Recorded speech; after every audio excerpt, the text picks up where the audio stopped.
Alexander, it is so good to meet you, my friend. And the feeling is mutual. You know, I've been following your career over the last few years. And tell me a little bit about some of your inspiration. Who are some of your favorite musicians? And when did you first start playing professionally?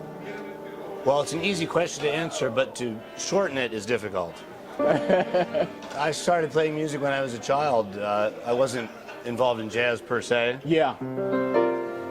At a certain point, well, I was actually training to be a concert pianist, and I used to make mistakes in recitals, and I felt very uncomfortable. Yeah. And at the same time, I was starting to play saxophone in the jazz band, and I liked the fact that I could screw up, and it didn't matter. Yeah. So I quit piano completely.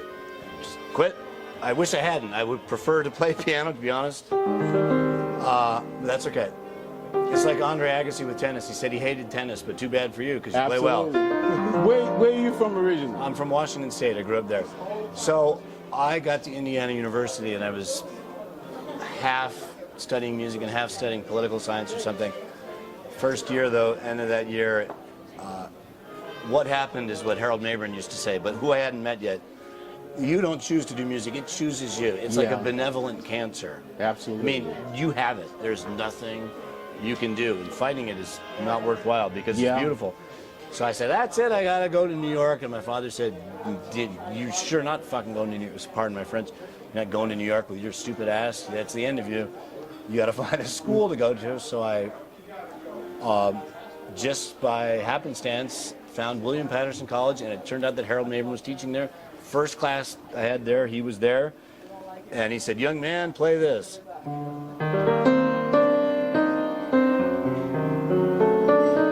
He had me playing Embraceable You, and I was terrified, and I played terribly, at least in my recollection, but when I got done, he said, you have it. I don't know why I said it. He said, but you better listen to me. You better shut up. You better do what I say. And I said, okay. You know, he just came to me. As they say in the Tao, in the ancient Chinese philosophy, when a student is ready, a master shall appear. So I guess I was ready, because I wanted to play jazz, and here's this man, and he just took me under his wing, and really the rest is history. It went from a terrified dojo student and a sensei to more of like a mentor, secondary father, and then best friend. He was really my best friend in life, and I miss him, but not that much because he's all around me, constantly. Yeah. You know, when I teach now, I don't have to think about what to say because I just let him come. I just repeat all the things he said to me, and the students love it, and that's a blessing. Yeah. If they can get some kind of transmission of what he gave me through me in an honest way, oh my God, am I happy. And when he died, you know, the last thing he did was teach some young students. He wasn't out trying to promote himself. He was excited that he was teaching young people. Yeah. And this was the kind of person he was, through and through. He gave me more than I could ever give back to him. I mean, people would say, oh, you got his career resuscitated. You gave him gigs. BS. But, I mean, it was a two-way street. But had it not been for him, there would have been no relationship because he had to grab me. I never would have had the moxie to say, oh, Mr. Mabern, no, I was terrified, you know? Yeah. So I learned so much from him and so much from his associate, George Coleman. It's incalculable. I can't even...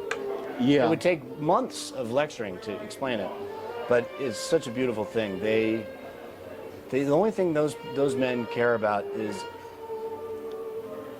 if they trust a young person and see that they're not smarmy and full of shit and are authentically interested in learning something, they will give you so much you can't digest it for the rest of your life. They put it on a silver platter because unlike some professionals or whatever they are with certain name recognition who are afraid to give the truth to younger people because they're afraid they'll be superseded.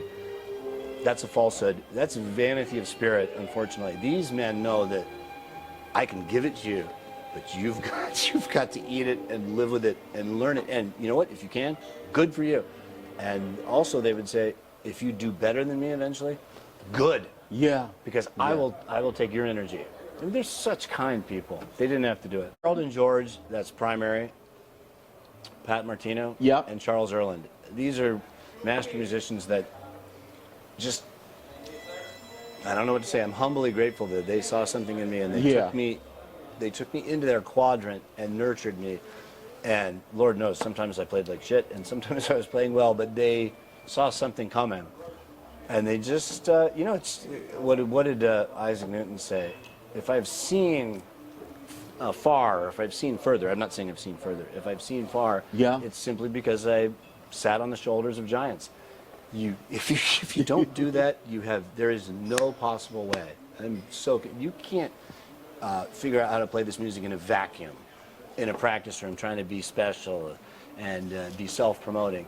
You have got to reduce yourself and learn from people who have already been through the ringer, so you can kind of leapfrog a lot of the suffering that they had in terms of, I mean, I can't leapfrog the suffering of being a black American in Memphis like Harold and George. I'm not saying that.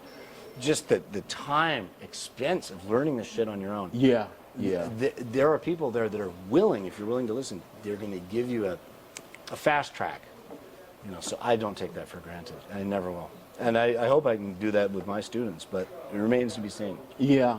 Yeah, you know, I'm a volunteer at the John and Alice Coltrane home in Dix Hills, Long that's Island. Beautiful. And the very last session, I believe that might have been the very last session, was a tribute to John Coltrane. The last session where? Pardon me. With you playing with Harold Mayburn. Oh, at Smoke. Yeah, absolutely. Well, that was every year, by the way. We did that for at least 10 years consecutively. And in a way, it's a little bit opportunistic by the powers that be. If you just put John Coltrane in an advertisement, all of a sudden you have all these tourists coming. They don't even know John Coltrane's dead. Yeah. Really. Yeah. It's just a name they recognize. But more power to them. But yes, we did that every year. Talk about some of that experience. Talk a little bit about some of those recording sessions, because that particular recording just came out a few months ago. I haven't heard it yet. Yeah, I'm aware that it came out. It's amazing. And I'm glad. Could you talk a little bit about that recording session if you remember anything from it? Well, truthfully, I mean, I remember a little bit, but that was just another day of interacting with him the way that we did for 30 years. Yeah, yeah. The recording is special because it is recorded. Yeah. But in terms of what we're doing, those are the kind of tunes we love to play. That's the kind of interaction we had. I can't even separate it and decide what was special or not. That's for the listeners and people watching videos, because every single time I played music with that man, it's like dipping your toe into the river. You get a different experience every time. Doesn't matter if it's the same river. Something feels different.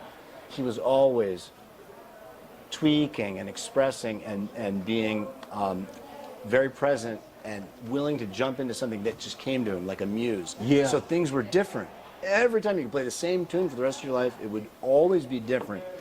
That's the most profound philosophical thing I learned from Harold and from George, which is if you're truly present, all these things are going on around you, that will initiate a different response from you as a human.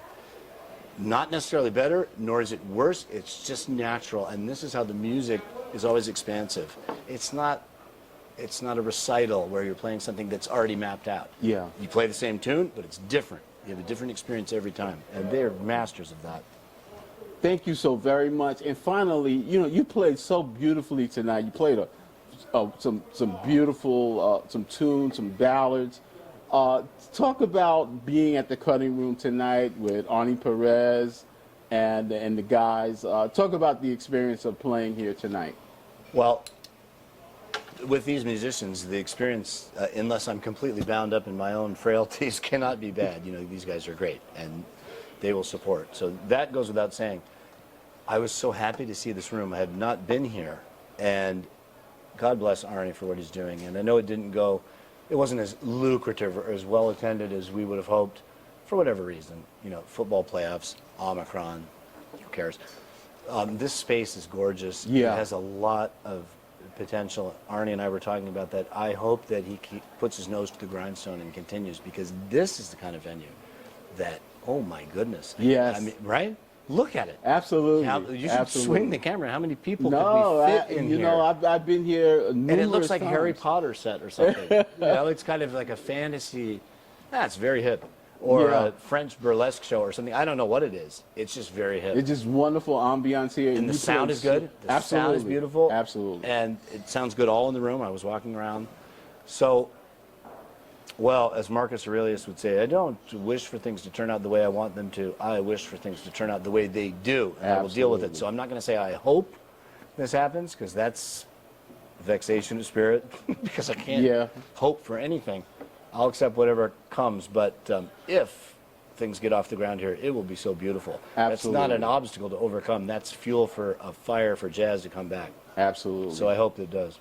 Eric, thank you so very much for your time. I really appreciate it. I appreciate it. Thank you. And I enjoy your playing so much. I appreciate that very much. And I can't wait to see you down the road. Well, God willing, I shall be here.